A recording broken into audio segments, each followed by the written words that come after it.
progrès. Comment peut-on apporter du progrès? Quel genre de progrès a besoin l'humanité, la société? Oui. Quelle est la dynamique de progrès que vous concevez, Monsieur Madras? Est-ce que vous pensez qu'il y a plusieurs façons de faire progresser une société? Pour moi, en fait, le progrès va de pair avec la régression, en fait. Oui, c'est-à-dire la société est à double tranchant. Oui. Le nom des rues, ça permet de localiser d'éventuels opposants, mais aussi ça permet, pour quelqu'un qui est curieux, de regarder dans le dictionnaire ou l'encyclopédie les personnages dont il est question et de progresser dans son parcours intellectuel. Oui. Donc ça a à la fois un rôle policier et culturel, et en tant que rôle culturel, c'est une source d'émancipation possible, mais en tant que police, c'est une source d'inquiétude. Est-ce que le progrès vient par l'acquisition de nouvelles connaissances ou par une réflexion approfondie sur ses propres bases? Je crois qu'il vient des deux, qu'on ne peut pas faire une dichotomie entre les deux aspects de la question. Oui. Est-ce que le progrès vient de l'addition de nouvelles informations ou éventuellement de leur évacuation, de leur délestage? Est-ce que pour vous le progrès peut passer par quelque chose dont on se débarrasse? Ou bien c'est au contraire quelque chose qu'on doit rajouter? Je sais pas. Par exemple, dans quel domaine, par exemple, je ne sais pas, je ne sais pas dans quels sont les domaines où vous avez travaillé, mais par exemple dans le domaine de la peinture, on a quand même évacué certaines choses. Oui. On a évacué par exemple le côté figuratif. Oui. Est-ce que c'était un progrès ou est-ce que c'était un appauvrissement? Je pense que poser la question de manière générale, ça aboutit vite à des impasses. Oui. Du point de vue individuel, j'ai tendance à préférer l'art figuratif. Ça me touche beaucoup plus, personnellement. Non, mais je vous donne cet exemple, mais il y en a d'autres dans d'autres domaines. Il y a aussi la domination qui a évolué dans un sens plus fort que ça ne l'était auparavant, à mon avis. La domination? La domination. Mais le progrès, justement, comment fait-il pour s'étendre le progrès? Je pense qu'on ne peut pas savoir à une époque de l'histoire particulière si on est en état de progrès. On le saura des siècles après, en fait, si c'était un progrès ou pas. Par exemple, le fait d'utiliser un iPhone, ça s'est répandu extraordinairement vite. Oui. Tout le monde s'y est mis presque. Ça devient presque un objet quotidien et individuel. Ça vous a surpris, vous avez vécu cette mutation? Oui. Quand vous étiez né, il n'y avait pas d'iPhone. Non. Et qu'est-ce que vous avez pensé de cette espèce d'expansion comme ça d'un outil, d'un instrument à l'échelle de toute une population?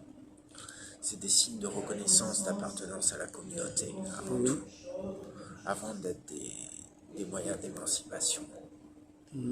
C'est-à-dire, il y a un aspect de l'être humain, de l'individu qui a besoin de se sentir appartenir à un tout, et la condition d'appartenance à ce tout passe par la possession d'un certain signe de reconnaissance, de certains signes de reconnaissance, comme par exemple le smartphone, qui a joué aussi sur l'angoisse, en fait.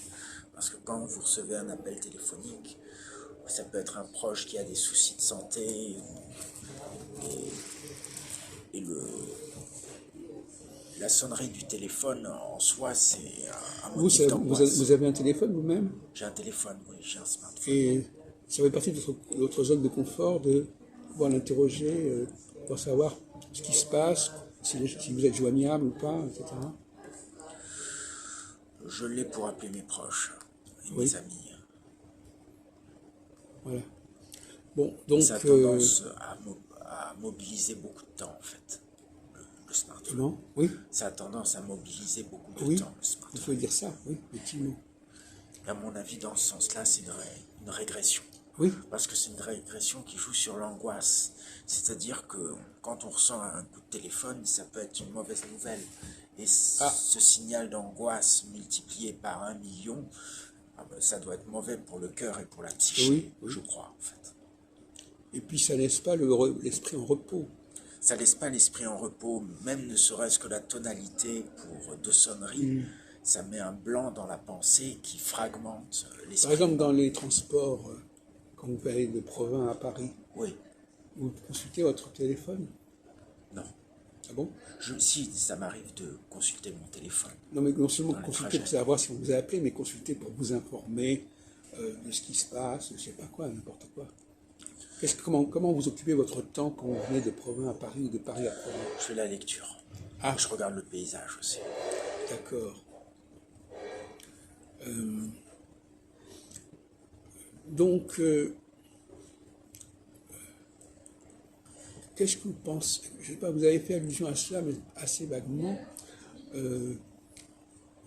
Est-ce que le progrès, c'est une façon de revenir aux origines, à un état initial, ou est-ce que c'est une sorte de fuite en avant vers quelque chose qui va arriver? Par exemple, est-ce que vous croyez à une fin des temps quelque part, à une fin d'histoire qui ferait que les choses importantes sont à venir et non pas sont déjà derrière nous? Je trouve, effectivement, il y a d'énormes inégalités et il y a un gouvernement qui exploite plutôt qu'il ne permet l'émancipation de la masse des individus qui sont coincés par le travail et par la vie quotidienne. Alors justement, répondez à ma question. Alors il y a une attente, quelque chose qu'il faut attendre, qui devrait se produire. Il y a quelque chose qui devrait être attendu, même de la part des technologies, pour se mettre au courant et éveiller sa conscience vers une action qui contribuerait à signer la fin de la domination. Donc la fin de quelque chose. La fin d'une vision impériale des choses. Donc la fin d'un certain monde. Oui. Oui. Mais c'est un processus qui se situe bien avant l'apparition des smartphones. Oui, bien sûr, bien sûr. Les smartphones, c'est un jalon dans cette progression, en fait. Alors, est-ce que l'homme est capable, justement, le smartphone, c'est comme une invention. Oui, c'est à la fois un Une moyen de invention contrôle. Quelque chose qui n'existe pas dans la nature, si on peut dire. Oui. Donc c'est quelque chose qu'on ajoute, qu'on fabrique, qui a été fabriqué. Ce n'est pas dans un but particulier. Ça a été fabriqué déjà pour répondre aux exigences du marché. C'est-à-dire, c'est une conquête entrepreneuriale, le smartphone. D'abord, avant tout, avant d'être un moyen d'aller vers une fin des temps. Alors, est-ce qu'inversement, Mathieu, est-ce que vous pensez qu'on peut remonter le temps? On peut remonter le temps. En fait, on le remonte de plus en plus au fur et à mesure que le temps avance. C'est-à-dire qu'on a la possibilité et la capacité à l'heure actuelle, grâce aux technologies, entre autres, mais ça ne remplace pas l'esprit humain, concomitamment à l'exercice de l'esprit humain, à reconstituer des époques, par exemple au cinéma, avec des costumes, des manières de parler, mais c'est quand même un peu artificiel. Des mentalités différentes. C'est artificiel, mais c'est fait d'après des documents qui sont palpables et qui viennent du passé, de témoignages en fait, qui ont été sauvegardés grâce à la technologie, entre autres choses. Alors, est-ce que, à votre avis, la lecture de ces documents nous informe justement sur le passé? La lecture de ces documents est de plus en plus aisée, c'est-à-dire quelqu'un qui habite au fin fond de la campagne, qui peut être un prolétaire, peut lire par exemple le journal de tel noble ou de tel bourgeois qui a vécu au XVIIIe ou au XVIIe siècle et se rendre compte par comparaison quelles sont les évolutions, le manque à gagner de l'époque dans laquelle il vit. Alors, je vais vous interroger sur la question du raisonnement. de la rationalité. C'est ce que dit Kant dans son œuvre. Est-ce que le raisonnement, ça permet de clarifier les choses ou de découvrir des choses? Est-ce qu'il y a des gens qui ne savent pas raisonner, par exemple, qui ont une carence au niveau du raisonnement, qui sont capables de suivre un raisonnement? Par exemple, les scientifiques, normalement, sont des gens qui sont capables de raisonner. Ils sont capables de faire des conclusions, de tirer des conclusions logiques. Si on ne sait pas raisonner, on doit se contenter de documents déjà existants. Oui. Est-ce qu'on peut remonter le temps par le raisonnement et pas seulement par l'accès à des archives ou à des fouilles, etc. Est-ce que vous-même, par exemple, vous-même, vous êtes aidé par votre capacité de raisonner? Déjà, le raisonnement se décompose en propositions. Et ces propositions-là, on peut les trouver dans les documents. Donc c'est pas vrai, à mon avis, qu'il y ait une séparation nette entre l'aptitude à raisonner et le fait d'accumuler quantitativement des données ou des documents en particulier. Ouais. Les documents, c'est autant de propositions qui entrent dans le syllogisme de la réflexion historique. Mais ces documents, ils sont parfois falsifiés. Voilà, exactement. Ils peuvent être falsifiés à grande échelle par le biais d'Internet. Si on imagine un complot d'extrême droite. Non, mais même des documents anciens qui sont eux-mêmes des faux, des contrefaçons. Oui. On n'a pas attendu Internet pour fabriquer des faux documents, des documents corrompus, des documents rajoutés. Par exemple, on parle de l'ajout.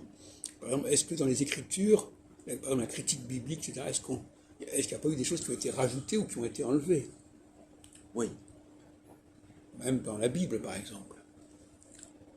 Est-ce que vous avez, quand on parle de la Bible, est-ce que vous pensez qu'il y a des choses qui ont pu être trafiquées, par exemple? Oui, je pense. Est-ce que vous avez une idée de quelque chose qui pourrait avoir été rajouté? Par exemple, même, est-ce que le christianisme, par exemple, c'est un rajout par rapport au judaïsme, par exemple? C'est-à-dire quelque chose c'est une façon de modifier l'histoire. Oui. Mais l'histoire se modifie en permanence, c'est la dynamique de son développement. C'est-à-dire qu'on fait partie d'une espèce qui remonte, qui se transmet biologiquement et aussi par le raisonnement et la tradition. Et quoi qu'on fasse, même si on a un petit bagage culturel, on est encore victime de la tradition dans ses aperçus les plus singuliers, ne serait-ce que parce qu'on hérite d'un langage qui est commun et qui remonte à des siècles et qui s'est formé grâce à un processus de transformation collective dont les documents qui nous restent sont autant. Alors justement, vous avez raison de parler de langage. Est-ce que nous parlons des langues qui ont été corrompues, qui ont perdu leur cohérence? Je pense que c'est le rêve d'une origine parfaite du langage qui n'a jamais existé. Mais le raisonnement ne permet-il pas justement de corriger certaines erreurs, certaines dérives, par manque quand il y a des choses qui ne sont pas logiques, qui ne sont pas cohérentes, on doit se poser la question de savoir pourquoi. On peut raisonner sur des bases qui sont erronées et qui sont... on raisonne forcément sur des bases qui nous sont personnelles. Et ce qui nous est personnel ne coïncide pas à ce qui est personnel à un autre. Donc on peut avoir deux personnes qui raisonnent bien sur le plan logique, mais qui ne sont pas d'accord dans les conclusions parce que les prémices de leur raisonnement ne sont pas les mêmes étant donné qu'elles ont des sensibilités différentes.